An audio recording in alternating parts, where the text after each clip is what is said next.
Boa tarde a todos, a paz do Senhor Jesus Cristo. Estamos em mais um vídeo da verdade, da vida e da origem dos ensinamentos da Igreja do Senhor Jesus Cristo, a coluna e a firmeza da verdade. Em nosso último estudo, irmãos, ou vídeo, nós vimos o finalzinho da carta do apóstolo Paulo aos irmãos, a primeira carta do apóstolo Paulo aos irmãos da cidade de Tessalônica e regiões vizinhas. Ali aprendemos coisas que servem para a vida toda, irmãos, principalmente para a vida que nós chamamos de vida cristã. Eu prefiro chamar de vida de verdadeiros seguidores do Senhor Jesus Cristo, do seu evangelho, dos seus ensinos. Esta é a igreja, irmãos. Esta é a verdade. Por isso que até nos choca tanto algumas coisas que nós lemos, que nós vimos aqui, os pensamentos que o Espírito Santo, Deus através do Espírito Santo, nesse homem de Deus Paulo e em outros homens de Deus que ele utilizou, nós vemos coisas que impactam conosco mesmo.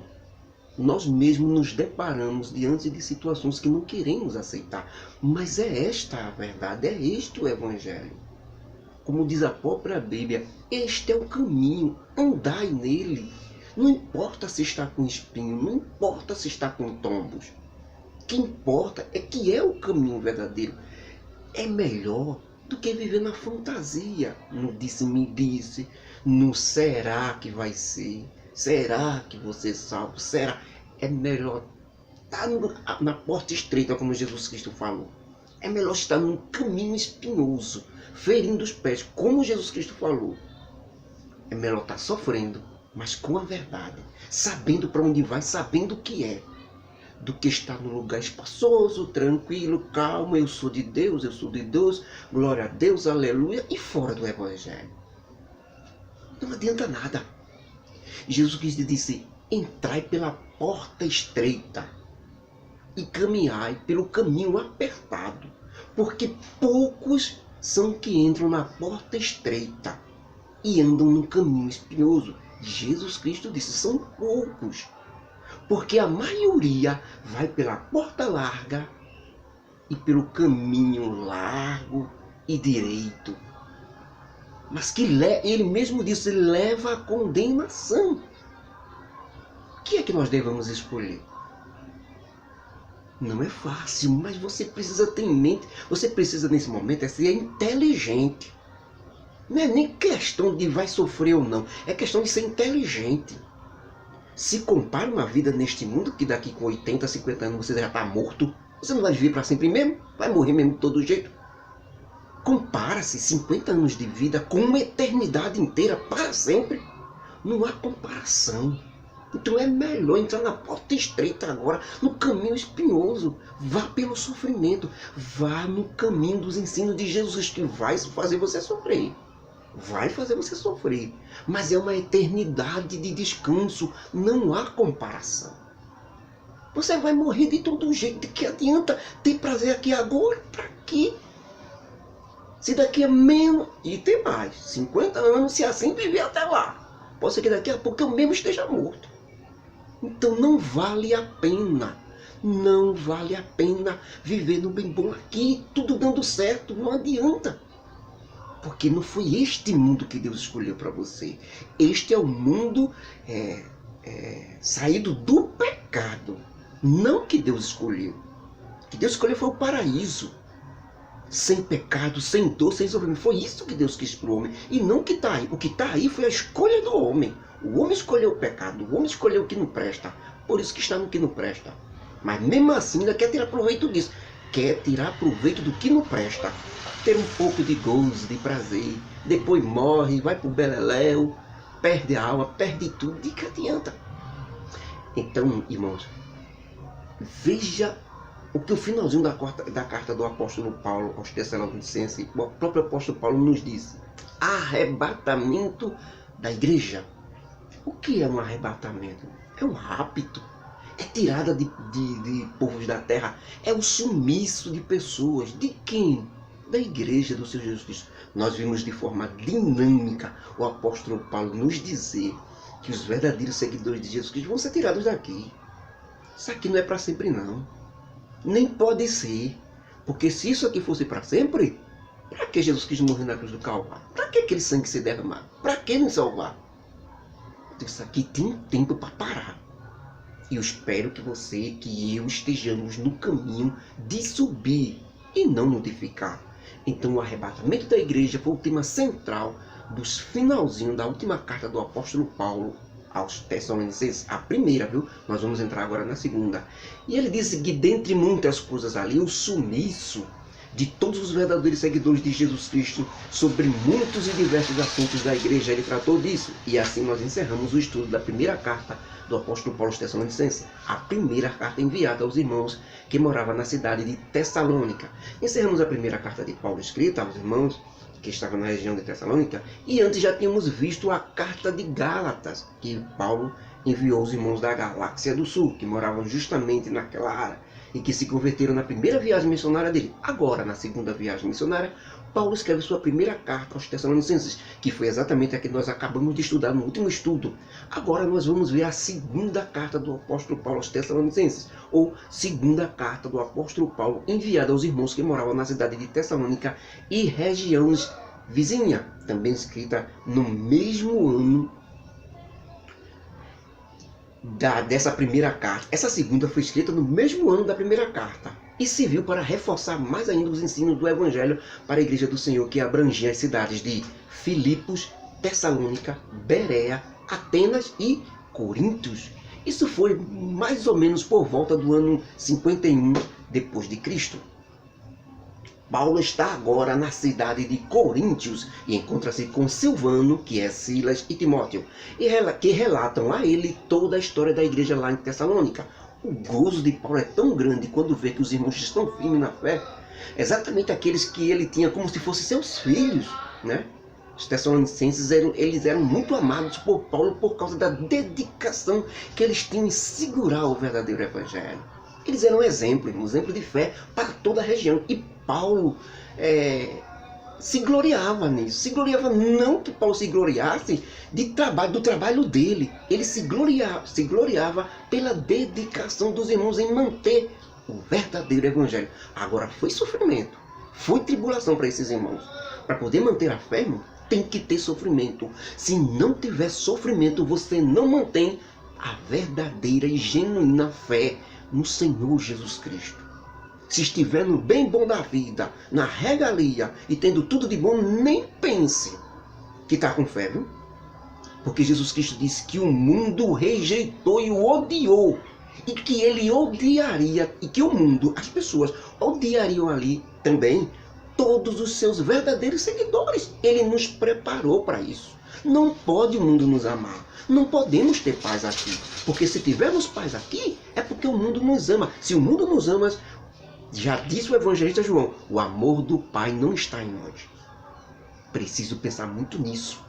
Preciso meditar muito nisso. Então Paulo também enviou neste mesmo ano a sua segunda carta aos Tessalonicenses, a qual vamos começar a estudar a partir de agora.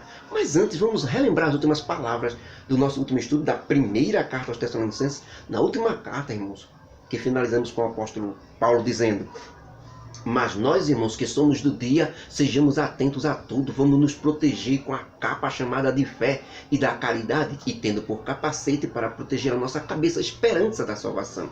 Porque Deus não nos chamou através de Jesus Cristo, irmãos, para depois sofrermos a ira dele na grande tribulação. Não, claro que não. Mas sim, ele nos chamou para aceitarmos Jesus Cristo, para ganharmos a salvação. Foi para isso que fomos chamados por Jesus Cristo, para aceitar a salvação proposta por Deus e não por nós.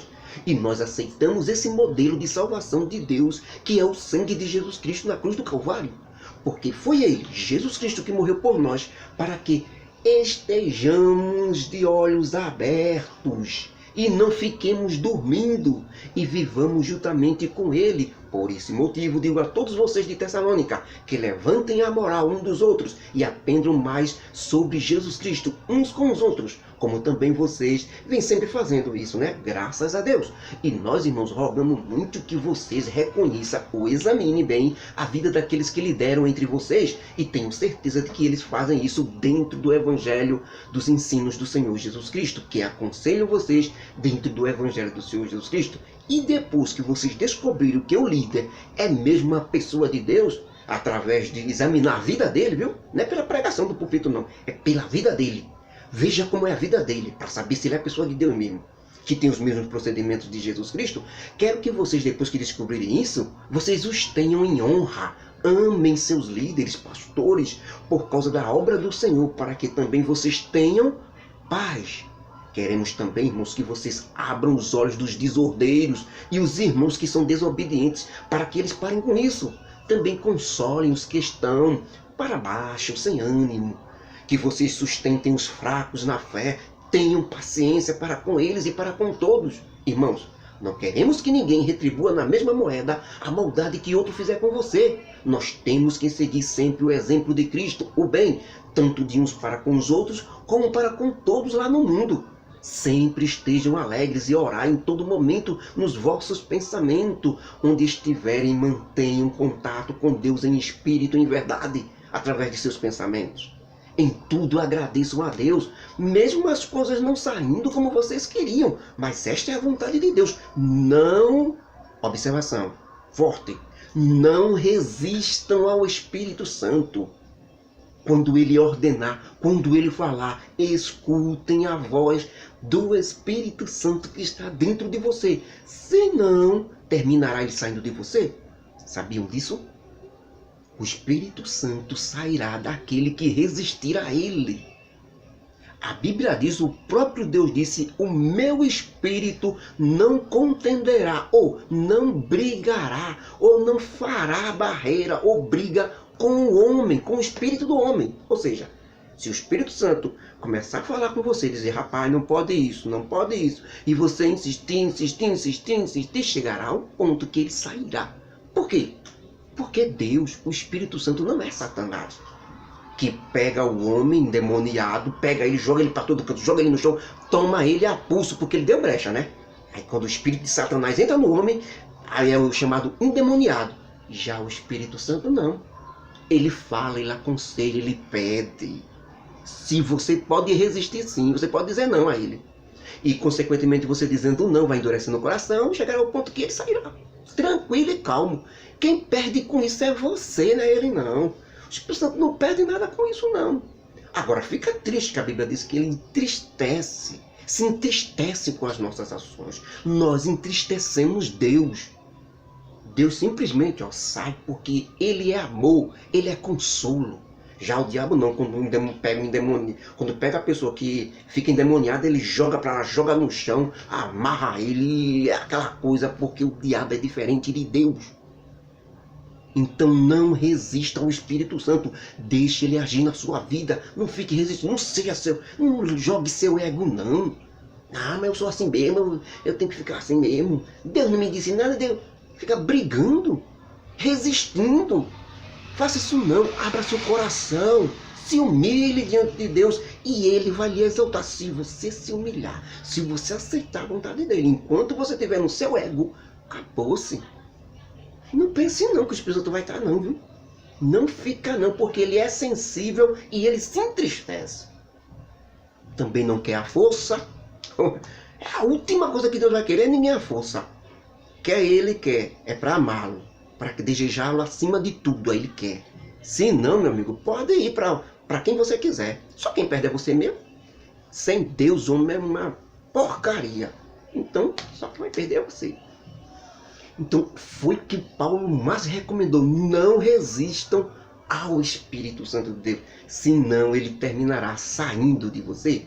Não rejeitem as profecias, mas examine elas dentro da Bíblia e tirem o que for verdadeiro. Tenham cuidado com tudo aquilo que vocês praticam, pensam que está tudinho certinho, mas que vai parecer errado para alguém, aos outros.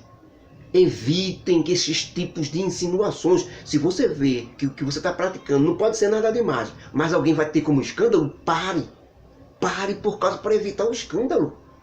E o mesmo Deus de paz vos santifique em tudo, e todo o vosso corpo, alma e espírito sejam plenamente conservados irrepreensíveis para o dia do nosso Senhor Jesus Cristo. Fiel é Deus que nos chama e Ele mesmo fará tudo isso acontecer. Irmãos, Orai por nós, disse Paulo. Saudai a todos os irmãos com um beijo santo na paz, em nome do Senhor Jesus Cristo. E quero que esta carta seja lida a todos os irmãos da região de Tessalônica. A graça do Senhor seja com todos, o Salvador Jesus Cristo seja com todos. Amém. E aí ele finaliza a sua primeira carta aos Tessalonicenses. E agora vamos começar rapidamente essa segunda carta do apóstolo Paulo escrita aos irmãos da cidade de Tessalônica. E ele começa desse jeito. Eu, Paulo, Silvano, que é Silas, e Timóteo, escrevemos essa segunda carta a todos os irmãos que formam a igreja do Senhor na cidade de Tessalônica e demais regiões. Muita graça e paz da parte de Deus a vocês, meus irmãos, e também da parte de nosso Senhor Jesus Cristo. É totalmente merecedor que nós devemos agradecer a Deus dia e noite por causa da vossa fé, viu? Que vem crescendo, irmãos, de maneira maravilhosa, de tal forma que nós, os líderes, estamos nos gloriando nisso, em verdade, em verdadeira alegria de gozo, quando falamos de vocês para as outras igrejas que estão em outras cidades. A paciência, a fé, as perseguições, tribulações, sofrimentos que vocês têm passado em nome da fé é de nos surpreender, irmãos. É uma prova clara do justo juízo de Deus para que vocês sejam dignos de alcançar por muitas tribulações o maravilhoso e valioso reino de Deus, ou reino dos céus. Se é justo diante de Deus que aqueles que perseguem vocês recebam o mesmo pagamento que é dado a vocês, que são atribulados, juntamente conosco os líderes, também é justo que vocês recebam consolo e descanso quando aparecer o Senhor Jesus Cristo desde os céus, com glória, com seus santos anjos, tomando julgamento e vingança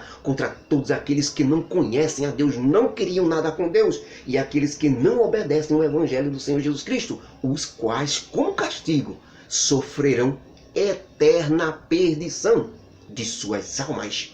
Tudo isso diante da face do poder de Jesus Cristo, nosso grande Rei.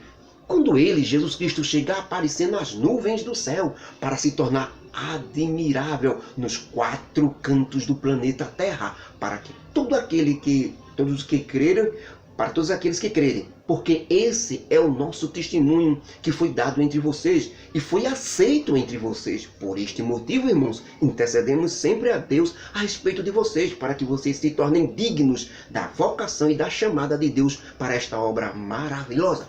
E que Deus cumpra todo o desejo e bondade em vocês, para que em nome do nosso Senhor e Salvador Jesus Cristo seja glorificado em vós, e vós nele, segundo a graça de nosso Deus e do Senhor Jesus Cristo. Ora, meus irmãos, eu, Paulo, também meu amigo Silvano e Timóteo, pedimos a vocês em nome da vinda do nosso Senhor Jesus Cristo, que não mudem de ideia não, viu? Nos vossos pensamentos tão facilmente e tão rápido, com relação à vinda de nosso Senhor Jesus Cristo. Não fiquem perturbados, nem com medo, por causa da primeira carta que eu enviei e falei do arrebatamento. Falando da vinda de Jesus Cristo nas nuvens do céu. Não fiquem com medo. Isso mesmo. Vocês não pensem que isso vai acontecer agora de todo jeito. Não é assim não, irmãos. E ninguém engane vocês falando do que não sabem. Se eles não sabem, como é que estão falando? Não vão atrás deles não. Porque antes que Jesus Cristo apareça nas nuvens do céu, acontecerá fatos principais, como por exemplo, abandono da fé. Chegará tempo que todos terão sua religião, e as perseguições e tribulações que passamos hoje acabará. Ninguém será perseguido por causa do Evangelho, e usando a sua própria religião como desculpa, muita gente deixará de seguir e obedecer o verdadeiro e genuíno Evangelho, exatamente porque não tem perseguição. Mas todo mundo é cristão, todo mundo é crente, todo mundo crê em Deus e pronto, não tem perseguição. Aí é o abandono da fé. Deixarão as práticas do verdadeiro Evangelho e inventarão evangelhos para eles mesmos, para as religiões, as denominações, os líderes. E também vai aparecer no mundo o homem do pecado, filho da perdição. Isso tudo depois do arrebatamento. O líder mundial político e militar que resolverá somente na aparência os problemas do mundo inteiro e unirá o mundo todo em torno de si. Todos receberão ele como Messias de Deus, mas na verdade ele é o anticristo. Esse homem age segundo os conselhos de Satanás. Não vai querer conversa com tudo aquilo que se refere a Deus e que tem objeto de culto e adoração. Será tão arrogante que se assentará na cadeira de Deus, dentro do templo de Deus lá em Jerusalém, querendo parecer Deus a pulso. Vocês, irmãos, não lembram quando ainda estavam com vocês aí na cidade de Tessalônica? E falei disso, viu? E disse a vocês que só tem um ser neste mundo que impede que o anticristo se revele agora para o mundo inteiro. Este ser chama-se Espírito Santo de Deus. Sua presença aqui na terra, junto com a igreja, faz com que esse anticristo não se revele, fique escondido. Mas ele pode já estar por aí fazendo muitas coisas demoníacas. Na verdade, irmãos, nós já vemos muitas coisas contrárias a Deus acontecendo no mundo inteiro nesse momento. Coisa nojenta. Já é o espírito do anticristo usando muitos homens para fazer essas coisas horrendas por aí. Mas o Espírito Santo não deixa que ele apareça, que ele se revele, que ele diga para o mundo inteiro e diga assim: eu sou o Messias de Deus. Só que quando acontecer o arrebatamento da igreja, as pessoas, os verdadeiros seguidores de Jesus Cristo sumirem da terra, Jesus Cristo vir até as nuvens e os verdadeiros seguidores sumirem da terra, é o Espírito Santo que vai levar esses seguidores até as nuvens, entregar a igreja a Jesus Cristo. O que é que acontece? O Espírito Santo, aquela ação que o Espírito Santo tem hoje na terra, sairá da terra. Sem a presença do Espírito Santo aqui na terra de forma mais forte, como ele é hoje, o Espírito Santo não pode ficar sem ficar na terra, né? Só que diminuirá a presença, ele subirá com a igreja, levando a igreja. Então abrirá caminho para o homem do pecado, o anticristo, ele apareça e diga que é o Messias, o Salvador do mundo inteiro enviado por Deus.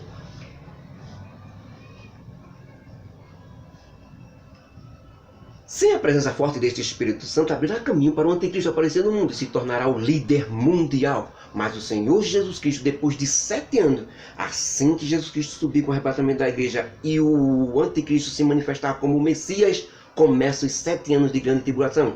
3 anos e meio de paz, a falsa paz, e na metade dos 7 anos, ele romperá o pacto, Israel romperá o pacto contra ele, porque ele vai querer se assentar na cadeira de Deus e vai dizer que não é mais o Messias não, o enviado de Deus não, ele é o próprio Deus agora. A Israel não aceitará e o expulsará lá de Jerusalém. Ele fará guerra contra a nação de Israel, reunirá o mundo inteiro, porque ele é o líder mundial.